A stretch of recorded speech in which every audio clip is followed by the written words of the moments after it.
सुल्तानपुर एक छोटे से गांव में नरेंद्र नाम का लड़का अपनी बूढ़ी माँ के साथ एक छोटे से घर में रहता था। नरेंद्र के बचपन में ही उसके पिताजी का किसी बीमारी के चलते देहांत हो चुका था। पिता के गुजर जाने के बाद उसकी माँ ने दूसरों के घरों में काम करके नरेंद्र का पालन पोषण किया था। एक दिन नरेंद्र की माँ नरेंद्र से कहती है, बेटा, जब तेरे पिताजी का इंतकाल हुआ था, तू जब 2 साल का ही था, तुझे मैंने बड़ी मेहनत मशक्कत से पाला है। अब तुझे ही घर का सारा काम संभालना होगा। तू कुछ काम देख ले। माँ, मैं पढ़ा लिखा भी तो नहीं हूँ। मुझे मजदूरी के अलावा कोई और काम नहीं मिलेगा। अगर मैं पढ़ा लिखा होता तो मुझे कोई छोटी मोटी नौकरी मिल जाती, और आजकल तो मजदूरी भी बहुत मुश्किल से मिलती है। बेटा, अब यूं हाथ पर हाथ रखकर तो बैठ नहीं सकते। तुझे कोई काम करना ही पड़ेगा। घर में खाने के लिए कुछ भी राशन नहीं है।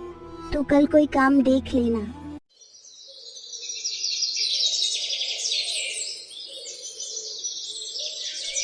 अगले ही दिन नरेंद्र मजदूरों के एक ठिकाने पर जाता है जहां लोग मजदूरों को बुलाने आते थे।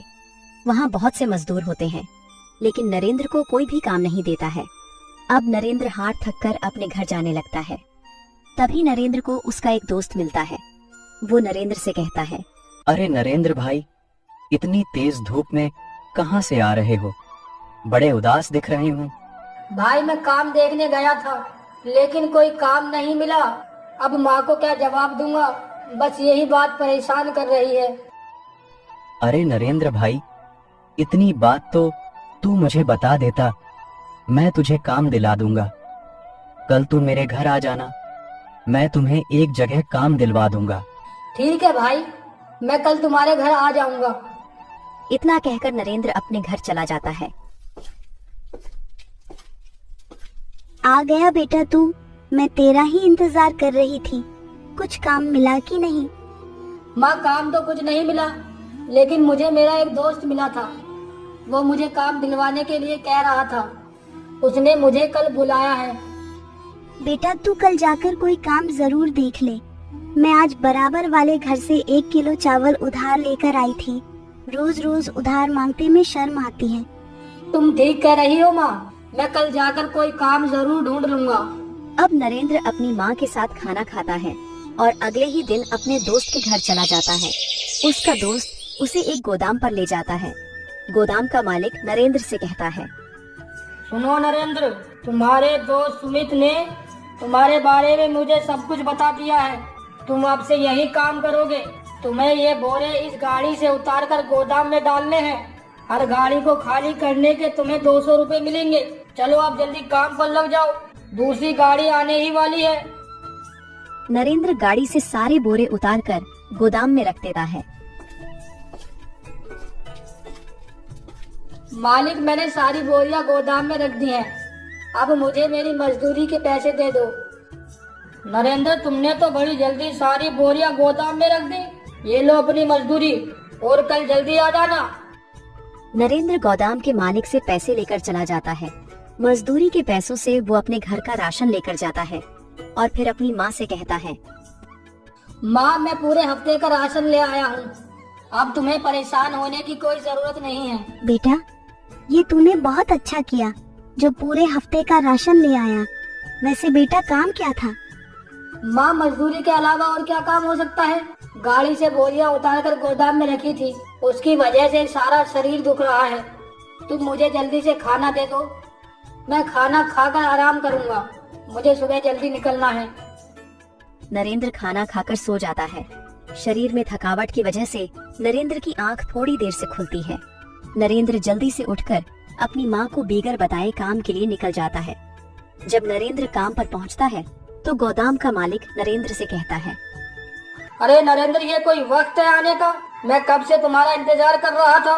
सुबह से 2 गाड़ी खाली हो चुकी हैं, इसलिए मैंने किसी और को काम पर रख लिया। मैंने तुम्हें कल ही बता दिया था कि सुबह जल्दी आना है, लेकिन तुमने मेरी बात की कोई परवाह नहीं की। मालिक, रात शरीर बहुत दुख गया था, इसलिए पता ही नहीं चला सुबह कब हो गई। मैं आज के लिए आपसे माफी चाहता हूँ। कल से समय से पहले ही आ जाऊंगा। भाई, अब मैं दूसरे आदमी को काम के लिए बोल चुका हूँ। वो सुबह से 1 गाड़ी खाली कर चुका है। अब मैं उसे मना नहीं कर सकता। इसलिए तुम कोई और काम ढूंढ लो। नरेंद्र निराश होकर वहाँ से अपने घर चला जाता है।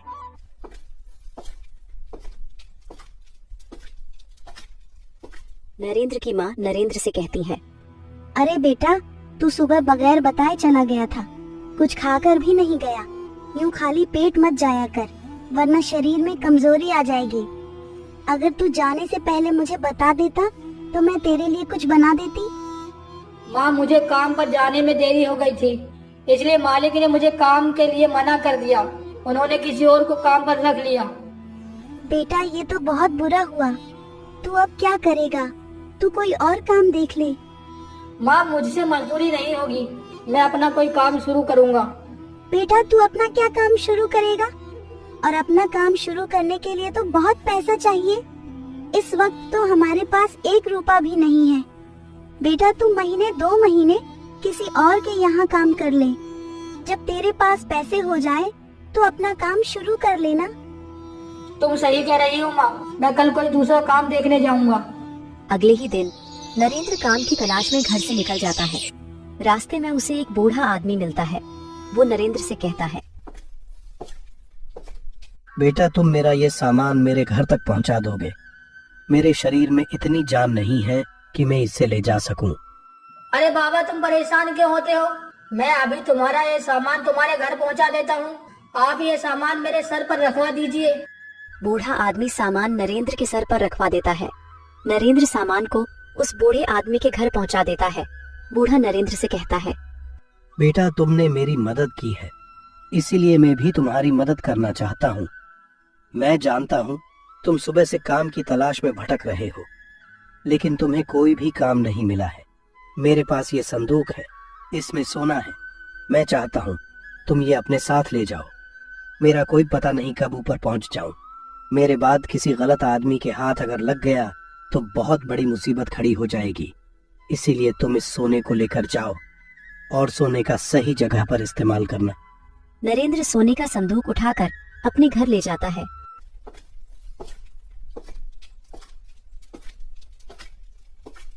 और सारी बात अपनी माँ को बताता है। बेटा, तुझे ऊपर वाले ने अपनी दौलत से नवाजा है। इस सोने का सही जगह इस्तेमाल करना। जैसे हम लोग गरीब हैं, वैसे ही हजारों लोग गरीब हैं। तुम सबकी मदद करना। जो दूसरों की मदद करता है, खुदा उसकी मदद करता है। माँ, जैसा तुम कहोगी वैसा ही होगा।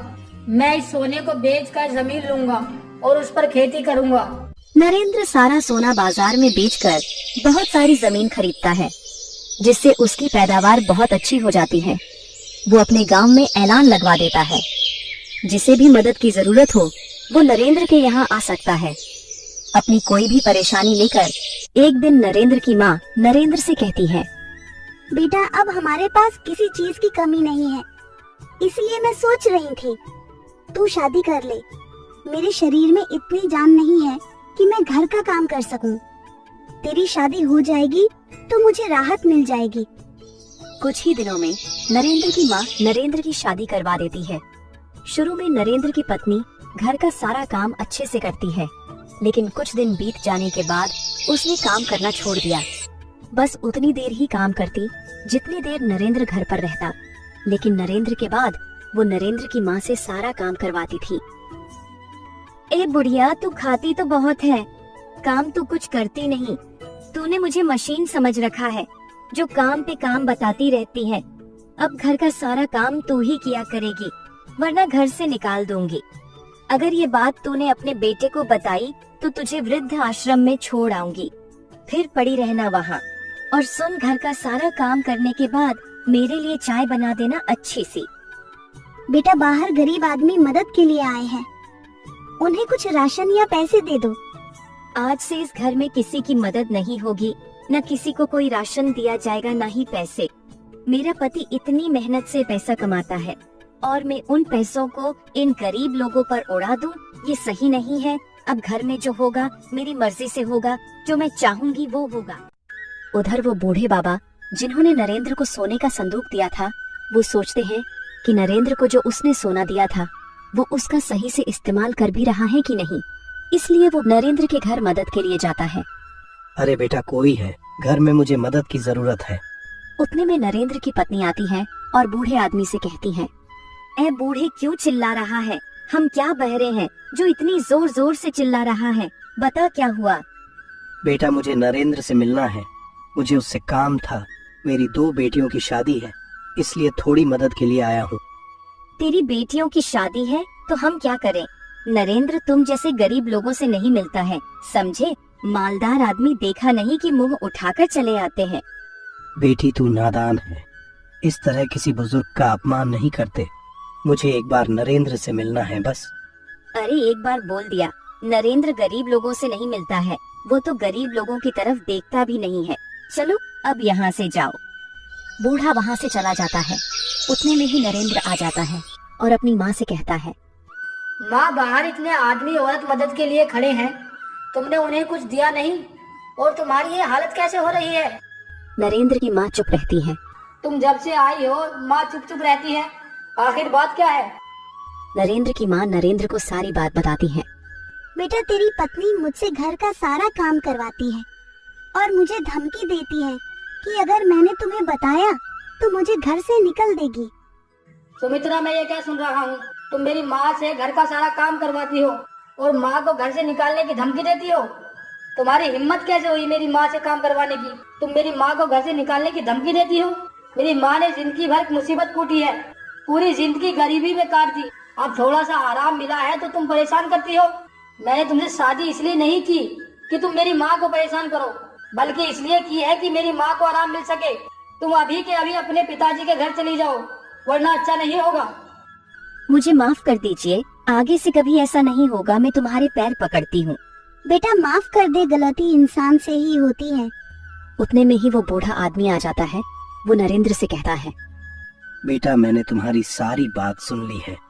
मैं थोड़ी देर पहले तुम्हारे घर आया था तुमसे मिलने के लिए, लेकिन तुम्हारी पत्नी ने कह दिया कि तुम गरीब लोगों से नहीं मिलते हो।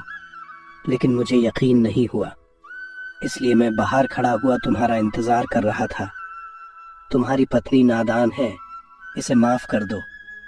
अब ये दोबारा ऐसा नहीं करेगी। नरेंद्र अपनी पत्नी को माफ कर देता है। फिर सारा परिवार खुशी खुशी रहने लगता है।